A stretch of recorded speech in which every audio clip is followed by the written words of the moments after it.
she basically saved me.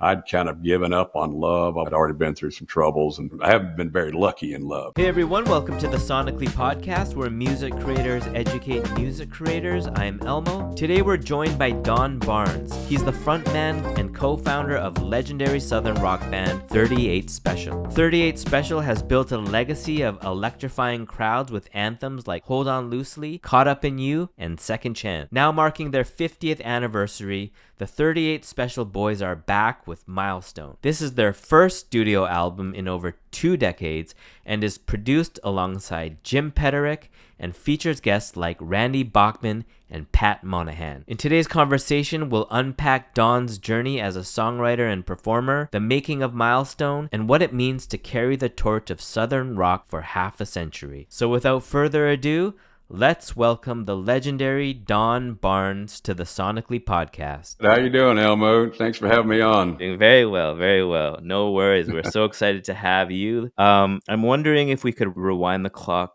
back a little bit to the beginning. Did you grow up with music in your life? I did. My dad was a music director in a Baptist church, so I got the first rumblings of music and chord patterns and things at a very young age. And, so he played a little piano. So he's more the comical kind of piano guy and playing funny songs. And he had been in the World War II, was in the Navy, and he played the harmonica for all the sailors out there. He had these chromatic harmonicas, these big, large, harmonicas. And so, yeah, that's where I got my musical, first beginnings from him. Yeah. During that time, how did you discover the process of creating music itself? It was always something that was a bit of a hobby. My brother was 4 years older than, and he had an acoustic guitar, and he was back in the folk music days, and he had a couple of these things. They call them hoot nannies back then. They'd sit around and sing Pete Seeger songs and Peter, Paul, and Mary and Bob Dylan songs and all. But he taught me a few chords, and I just happened to pick it up, and it was one of those things that, when you're, I didn't have a happiest of childhood. We have a broken family, and it was one of those things where it brought you comfort. And I've said before that, you put a big box guitar on your chest and you feel that vibration from the back of the guitar into your heart, into your chest. And it warms you, and it's like a friend after a while, and you want to do it all the time. Fast forward to present day, 50 years of a legacy in music across the board, so many accomplishments. What have been some of the challenges you faced in your career, and how have you overcome them? There's a lot of challenges. You're always up against adversity. You're in a competitive business where everybody's trying to vie for your position on the charts and, all that kind of thing. And so you're constantly having to draw within your fortitude, your own fortitude, to believe in yourself and push forward. And if that one didn't work, you try to learn from it. What did I do wrong? How can I improve? But yeah, there's a lot of frustration, a lot of songs you thought, please give it a fighting chance, and it didn't get a chance. And you think, well, better luck next time. So you have to, it's a lot of, I've always said before, don't mean to sound discouraging, but in the music business, if you're going to have that career, it's 95% frustration and about 5% success. But if you can get that 5%, your life changes and improves and everything works. But you got to learn to accept the disappointment and the failure. And I've said before too that a young band will start out and they're trying to hide their desperation, because it is a desperation. You don't want to show that, but you're really basically up there saying, please like us, please buy this, please, whatever. We have rolled the dice with nothing to fall back on. And we've got to have this, so what's good about all these 50 years later is that desperation factor is not there anymore. We just have fun. Well, I told the guys in the band, evolve your parts. They're all top professionals. They make me look good and sound good, I said, just evolve your parts. But the bottom line is have a good time doing it. It's you're accomplished. And so, just have a good time doing it. And so we did. And I think the record Milestone does reflect that kind of camaraderie and the organic kind of approach. Mm-hmm. Yeah. You talk about the 95% and the 5%. Speaking of the 5%, Hold On Loosely and Caught Up in You, I think are part of that. Those songs help define an era. When you revisit them today, what do you remember about the headspace you were in at the time? Uh, well, I found years ago, we used to contrive songs, and you realize you have to put your own life experiences into songs. And I've said before, you can say, "Ooh, baby, I love you, I miss you." You can do that all day long, but it's just made up, So you have to take from your real personal experiences. Those songs had a story. That Hold On Loosely was about a relationship that was kind of going south and not doing very well, and I went and met Jim Peterik for the first day, and Jeff Carlisi was the other guitar player in the band. We both went and visited Chicago. We'd had 2 albums that had failed, and we were up there writing with him. And I was going through that bad time, and he said, just as an example, he said, "So how you guys been doing?" And I said, what is it about people that can't seem to tolerate their differences? They try to change the other person. They try to keep them under the thumb. They no space to breathe. And I said, and I had these little notebooks, songwriters, which another thing I learned from Jim Peterik is you have notebooks of lines and titles that you've found in lexicon, in the everyday lexicon, everything, and I had a notebook open, and I said, "What do you think about this title, Hold On Loosely?" And he said, "Oh yeah, but don't let go." And that was the first thing.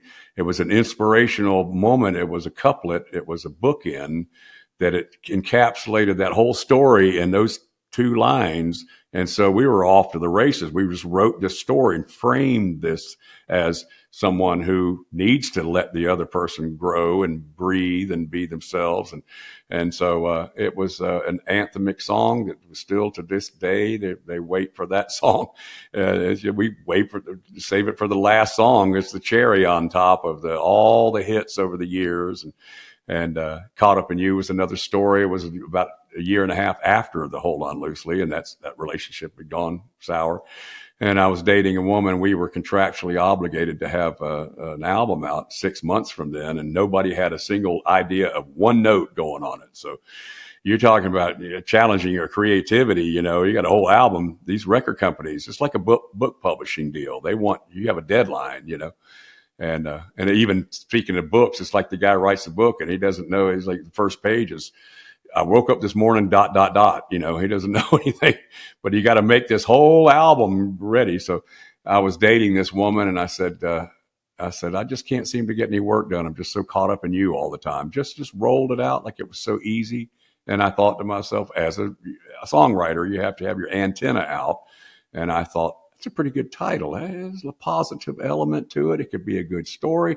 You can unfold it again right to that destination. So then you write the story going to that destination. So it started out like that. But all those songs came from true experiences, because I learned from Ronnie Van Zant, from Leonard Skinner. He said he put all his life, and so every one of those songs were stories of his. And he said, stop trying to be a clone of everything that's happened before you. Learn your influence, what makes your heart sing. And so we started writing about real life stories. And so, that's if it's got truth in it, and truth is absolute and can't be denied. And so people hear those songs, and it's the connection you make. And the guy is listening. He thinks, that guy is, he's telling my story right now. He's telling just how I feel. And that's the connection you make. And I didn't realize at the time that it becomes a fabric of their lives. So something that came from your heart, your experience, whether it was good or bad, you as an artist, you put it in your art, and you hope someone listens to it and hopefully keeps it in their heart. So that's the connection through music. All the way around is making that connection. Absolutely. Did you ever hear back from the ladies, asking you, was that song about me? Oh yeah, they both know that those songs were about them. Yeah. So, but you gotta go with the truth. Yeah. If we could move on to Milestone, it's a bold re-entry, and what an exciting time it is. What made this moment feel right for a new studio recording? Well, it was the 50th anniversary, and I wanted to have something special. My old partner Donnie Van Zant, he still owns the trademark. He's my buddy and my brother since 14 years old. And he asked me, he said, why are you doing this? And he had to leave the road from inner ear nerve damage. He had hearing loss and he had to stop. But he said, why are you doing this? I said, man, I just feel like we owe it to the history of this band. We started out with nothing but, fortitude and trying to push something going. And I said, I just want to have something for the fan base all those years later. And I've got to stop and tell you, you're talking about exciting time. We just found out this morning that Milestone's only been out a week. It's made it in the top 10 rock albums across America. Wow. After 50 years. We were ecstatic. Yeah. So it's on its way. It's been out for a week. And it's really made a mark there, all those things. And we wanted to have an updated version of 38 Special. We didn't want to, you're kind of in a conflicted area where if you come out with something that sounds like 1986, well, people generally just shrug their shoulders and say, well, it's nothing new. It's everything they've done before. And then conversely, if you come out with something that's took some risk, some artistic license, you tried to expand and show a different side of it, some of the old fans are like, huh, this is 38 Special? So you have to kind of dismiss yourself from all those opinions and just do what you like as an artist after all these years. Again, the desperation is not there. It's like, we're going to have fun.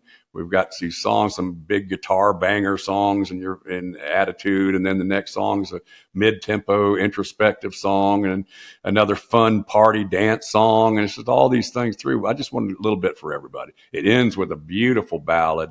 And it was just a good way to just lay everything down after this big rock. And it's a story of my wife and I meeting. Yeah. Well, I wanted to ask you about All I Haven't Said. And this is one that you co-wrote with Christine, right? Yes. There's a lyrical line, if I quoted the poets throughout the ages, I'd still not find the words caught inside my head. I would write them across the sky, how I loved you, and all I haven't said. How did this imagery emerge? That was it was so organic the way it happened. She's got a musical mind. She had a cover band years ago in the early 90s, before she went into the corporate world and wealth management advisor and all. But she was in the kitchen. I was just sitting in the dining room table strumming some guitar chords on an acoustic guitar. And I just some major seventh chords and just noodling around. And she said, is that something you're working on? I said, no, I'm just noodling around. And she came around the corner and said, that sounds like that should be called All I Haven't Said. I was like, what? You say that again? And so it was a perfect title, compelling title. And I said, you got any more interesting titles like that? She said, well, play some more interesting chords. Maybe I'll come up with something. So we sat down and I thought, okay, as a songwriter, all you have is that destination, all I haven't said. So how do you frame that story? And I thought of it as a mature love, not a new love. Years and years had gone on, and it's complacency had set in, and familiarity. And men in general have a problem being romantic and expressing themselves, how they feel to their wives. And I thought maybe he's just kind of silent guy, doesn't talk a lot, doesn't say a lot to give her confidence in the relationship. So I said, he's out in the garage in the shop and maybe they had a little falling out and she stepped away and he wants to tell her that she absolutely means the world to him, but he never expressed it. He didn't know how to say it. And I said to Christine, I said, what is like the ultimate thing a man could say to his wife? What about, I would shout it from the mountaintops. And she said, ooh, what about, I would write it across the sky, how I loved you. And I thought, oh, that's huge. That is huge. So we kept that in this line 3 of the chorus there. So we crafted the song, put the whole chorus together and lyrics. And I had it about 3/4 of the way done and took it to my friend Jim Peterik and we tweaked it and wrote a bridge and fixed some verse lines and things. So that's how that came about. But it's I think people, again, there's the truth. It came from a real experience for people who don't express themselves. And so I was trying to portray that. But did any of that come from the truth of your own relationship with Christine, or Was it all? Yeah, sort of. Yeah, because again, I have a little trouble, being the hopeless romantic all the time. So, and women do want to hear that the confidence. They want to feel bolstered and know that the relationship is alive, love is alive in the household, and so it was drawing from some of that, and and also there was one other factor, and I was telling Christine the movie The Notebook, where the woman is slipping into dementia, and he visits her every day, and he was trying to tell her all about the memories and everything she meant to him. So I kind of used a little bit of that too, Mm. something that probably has happened to people. In the song So Much So Right, the opening lyric is "Don't want Yeah, to ever slow yeah. down." What does the declaration mean in your life, especially after 50 years on the road? To not slow down. First of all, I don't want to get old. Rock and roll keeps you young, so we're out there. I just wanted that career. We wanted that longevity. We were young boys with a dream, and we're living the dream today. We don't want it to stop. And we made all our mistakes in public back in those days, and so we're still here all these years later. And like I said, as big to commemorate the 50 years is a big milestone. So it's something that I've told the other guys in the band, if you come out with something that's a pretty popular record that gets on the charts, well, then everything's going to improve. Our profile, you elevate the profile more people come to the shows, the venues get larger, the situations of accommodating situations are better. And so I said, a rising tide lifts all boats, and that's the truth. It's anything that you can do for your career to elevate your profile. That's what you should be doing. That was our goal. Long, Long Train was written with the great Randy Bachman, and it's reportedly a socially conscious and somewhat allegorical song about what we leave for future generations. So, were you wrestling with anything emotionally and conceptually at the time? I think everybody views life as it is today in America as something that it's sometimes confusion. Like I said in that line, confusion to some is a game. They want to keep them confused. Randy had a lot of things to say. I did as well. He wanted to keep it vague. We knew a social commentary song. We'd never done something like that, so we wanted to keep it vague and not really pinpoint anything or name names, because then you got a protest song, and then nobody wants that. So we just felt like we just wanted to express what life is like and what are we leaving to our children. And the underlying factor is this long train. Everybody thinks they're going to be on board. They think they lived the good life and they deserve to be there. And are they behaving that way? Are they going to be there? Are they going to be crying in vain? So we left it at that. Randy I think he was having a little bit of religious experience at the time. And so, it like I said, it was haunting chords. It started from keyboard. And when we got together, he said, "What do you have?" And I had those little bits and pieces. He adds things. Sometimes songwriters together, and I've told Jim Peterik, none of us ever claimed to be great songwriters, but we're great collaborators. When you can throw ideas and bounce off of someone else. Somebody, you might have a silly line or something. Somebody goes, "Yeah, that's pretty silly, but part of that, we could do this, we could go this way." And you think, so you're kind of validated at the time. So songwriting shouldn't be a drudgery. You should have a good time. And so we put that together, just kind of a little bit of a commentary on how life is these days. The last song that I wanted to ask you about was Looking for My Life. When I found you, I was looking for my life down broken roads and miles of endless highways. Mm-hmm. That was my wife. That Wow, was great all. A lot line. of these songs, all these songs have my wife kind of inspired them. When you have a purpose, you have a 50th anniversary, you're going to be writing songs, and you got to have a muse. You have to start somewhere. What's inspiring you? And I even quoted the credit on the album to my wife as my inspiration. That one was definitely, I said it in it. And now we're face to face, and I know I got it right. So a long period of different relationships that didn't work out, but she's great for me. she's a whole lot smarter than I am, and so I'm humbled, and I'm a very lucky man to have her, and I wanted to write about. I was, all my life I've been looking for my life. It was with her. So that was it was really basically just about her. You can walk through each line in that song. It's all about her. When did you know that she was right for you? When I first met her, it was just an interesting way. Like I said about the song, "The Look" was written about her.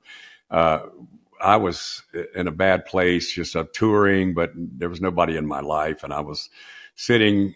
I was on a plane, and the plane was down. There was storms, and the plane was canceled after 3 times out there on the tarmac. And had been on the road 2 weeks. I was tired. I just wanted to get to my bed, and I was stranded there in Charlotte, North Carolina. And I went back they canceled the flight. The pilot said his FAA time was up and they needed to cancel the flight.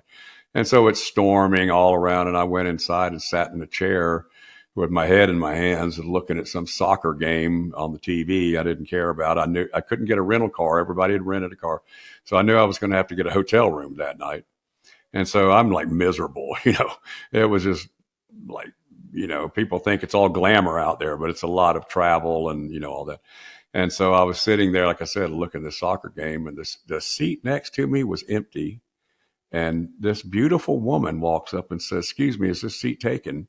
And I looked, I said, no. And I'm like, oh my God. So she sat down and we hit it off. She ended up, I made her laugh, and we ended up having a little conversation.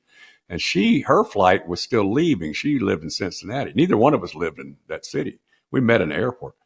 And she had 45 minutes before her plane was leaving. And so she said, "Well, I've got to catch my plane." And didn't want her to get away. She said, I said, "Well, if one was to find someone in Cincinnati sometime, how would I?" She gave me her card, and she said, "You would call me." And she on her card, it said Senior Vice President, PNC Bank, Wealth Management Advisor. I was like, wow, beauty and brains, So she was not going to get away. So about 10 days later, we were playing in Kentucky, which is right below Cincinnati. And she texted me. I didn't know it was that close to Cincinnati. We 100 cities a year. They all kind of run together, And she texted me and she said, "My brother lives in Florence, Kentucky." We were playing a baseball stadium there with Eddie Money was opening. And she said, do you mind if I come and bring my brother? And I'm like, do I mind? So she came and brought her brother. Well, I want to make sure her brother had a great time there, So he got backstage and took pictures with the band and everything. So it all happened from there. And about a year and a half later, we were married. And so it's that serendipity, met her, and my whole life changed. So I can write all day long about all that stuff, because that's something that she basically saved me. I'd kind of given up on love. I was just, I'd already been through some troubles, and I thought, I'm just going to be single. I don't understand. I haven't been very lucky in love. So for her to have that seat next to me, and I'd just lost my dad a couple of years before. And he knew I was had gone through a divorce, and he was always worried about me, but he was getting pretty ill. And I said, "Dad, don't worry about me. I'm strong. We're strong. We're Barnes boys. You just take care of yourself and get well and all that." And I think somewhere out there in the cosmos, I think he nudged her toward me. And I sometimes I hold her and I look up and say, "Thanks, Dad," because I think you did. Yeah. We're at the last question of the main section of the interview, Don. I just appreciate you so much for sharing transparently about the album and your life. As I mentioned before, this is targeted towards the next generation of aspiring songwriters and artists who look up to you. If you were to give them any advice, what would that be? Start by recognizing your passion. Do it as a hobby. Do it if it's an outlet, and you feel so much better after it. Then you're on the right track. If you pick up an instrument and you're that interested in it to learn more, then you're you're going to be a musician if you don't watch out. So that's what happened with me. Like I said, with the vibrations, all those young years, and even just chord patterns that just kind of gave you a shiver. You had that passion, and I would just say that stay the course. It's a tough road, but you can still find avenues of entertaining people if that's what you want to do, entertain yourself. That kind of thing is great. Even campfire, sitting around, you've got a guitar or somebody, in our days, we got a little popularity there because you had a guitar at the beach or something, somebody else didn't have that sort of thing. So we'd got to play the Beatles songs and popular things. So it's a great outlet. It's a great hobby. Do it for your own relief in life. Parents sometimes can be tough on you or whatever, but go off by yourself, sit in a park and play an instrument. It definitely will calm you and internally, and it's good for your heart, good for your head and your heart. Beautiful. I think that's going to go a long way for a lot of people. And once again, we thank you for that. If we could move on to the rapid fire round and then just sort of like Sure. move towards a close. Number one, what DAW do you use and why? Well, we have, Pro Tools. It's all that, I got a little station upstairs that, I've got all these loopers and keyboards and all that, but it's just a little workstation. Favorite guitar you've ever played on stage? I have a Les Paul Jr. 1959. I've got several of them, and it looks pretty worn down now. All the finish is worn off of it, but I was 15 years old. I was poverty and no money, and it was $85 in a music store. And I took this, and it had a Les Paul neck. That's the best thing. It was an entry level guitar, single pickup, no bells or whistles, but it did have a Les Paul neck, which was a professional neck on it. So I didn't need anything else than that. That was, to me, that was all. That was my guitar. I didn't even have a case for it. I had to. Some guy gave me a case he was throwing out. All the latches were broken on it. And I put a belt around it and carried it like that for years. And that guitar went all around the world with me, Japan and Europe. And it finally, it was so much heartaches and headaches and frustrations and sweat and everything that the fingerboard started rising up off the neck. And so I had to retire it. So it's in the Georgia Music Hall of Fame behind glass. And I go visit it every now and then, but I've got a lot of other Les Paul Juniors, but that one was the most important one. Yeah. Did you name it? Never did. I just called it the boat or the paddle. It was kind of like, it was not, like I said, no frills about it. It was pretty simple. Yeah. Gotcha. What's a sound that always brings you joy? I like his up tempo. First of all, my wife's voice, that brings me joy. But I musically, I like these up tempo blues songs. It just feels good, makes you feel like you're alive. And it's not, a lot of people think blues is sad. They're like, ooh, blues, well, but a lot of these are up tempo. They've got humor to them. It's just a lot. It's a joyful sound to me. Rank yourself out of 1 to 10 on the following music creator skill sets. Number 1, beat making. Well, I appreciate good beats, but I do have a drum machine upstairs. But that's pretty fun. Rank myself, I'm probably a 3 or 4, but I leave all that to the big pros. Lyric writing. Lyric writing, I've gotten pretty good over the years. I'm about a 7 or 8 up there. Jim Peterik even gave me a good compliment. He said, "Man, you have come a long way." I said, "Man, I watched you. I learned from it. I was a student. I was paying attention, So I brought him all these lyrics. He's like, "You did that? You wrote that?" So he's proud of me as well. Sound design. I like the atmospheric things. I can put things together. As we produced the record, I produced it with all these thoughts in mind. You learn over the years of little tricks of production, and you use. I mean, there's sounds in there that you wouldn't know. That there's a jet plane on that Looking for My Life. In 3 places there's a jet plane up there because it lifts the whole song up, and I learned that from Joe Hardy. He was an old producer. He's dead now, but we would go back to the hotel and we'd come back the next day and he's put all these little cool sound effects in there that but it worked out really well. So that was my little homage to Joe. Mixing, I love to hear it. Love to hear it after you've done all the work, all the overdubs. and it's all stacked and almost disorganized, and you put all that in place, and all of a sudden it sounds like a record, and that's the joy of it, the final mix. So you're at a 9? Are you 10? Oh yeah, I'd be a 9 or 10. Yeah. How about toplining? That's always fun. To be able to choose melody choice is always a great fun, because you can be anything, So I'm pretty good at that. I don't know, give about 9 or a 10. Music theory? Probably like a 5 on that. Yeah. Okay, so last rank question, arranging. That's always fun too. I'm like a 9 or a 10 on arranging. I always love to move things around. Chorus, the bridge goes here, it comes out into a chorus. And Caught Up in You, that song, that actually has 2 bridges in it, because Wow. it was crying out for 2 bridges. And Peterik, we even said, man, when I heard you guys' final albums, I'm so glad you put that bridge in there twice.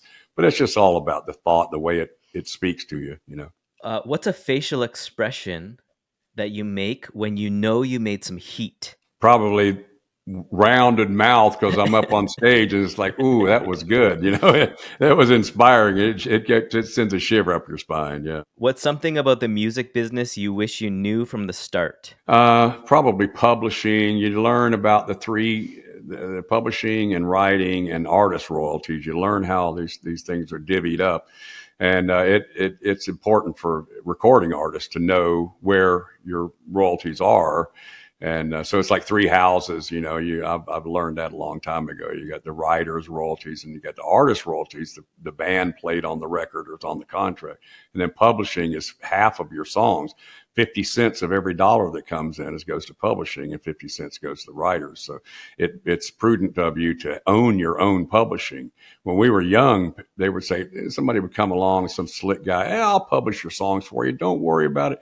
When you find out you can start your own publishing company for $500, you always look at it like, oh, he's got a publishing company. It's a serious thing, and it's not that, but as young guys, you learn all that stuff. If AI took over all of music tomorrow, what would Don Barnes do instead? I've always been interested, we started making videos all those years ago, but as a Foley artist, I always loved the sound effects, the way they would, sit and look at a film, and they put all these things. We did a whole soundtrack to Super Troopers, and we had to put all these guitar whammy bar things and all kind of things with the car chase scene, wild stuff, So I like that fact that you can feed a movie different sounds and sound effects. Foley artist. Yeah. Don, we've made it. We are at the last and final question of the We whole did it, Elmo. interview. We did it. Yeah. Man, I just want to thank you again for taking the time out. I mean,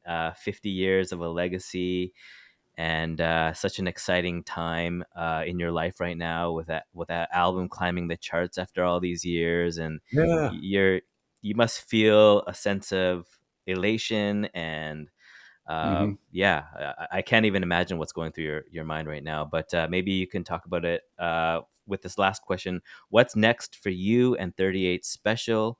Anything you want to share with the Sonic.ly community? Well, we try to continue on. We want, again, like I said, I want to upgrade the profile, new music out. If it catches fire, we're willing to go back in the studio and write some more songs. But so far we've got such great response from everybody, the old fans and new. This song, that slightly controversial song, we garnered our age group was like 30 to 65 age group. But when we garnered this younger audience with that one song, 20 to 35, we'd never had that before.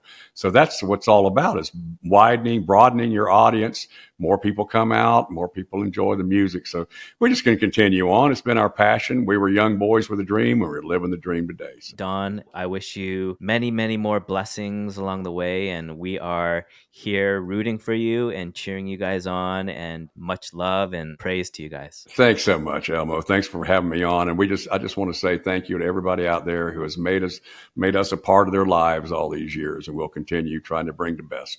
Thanks so much, Elmo.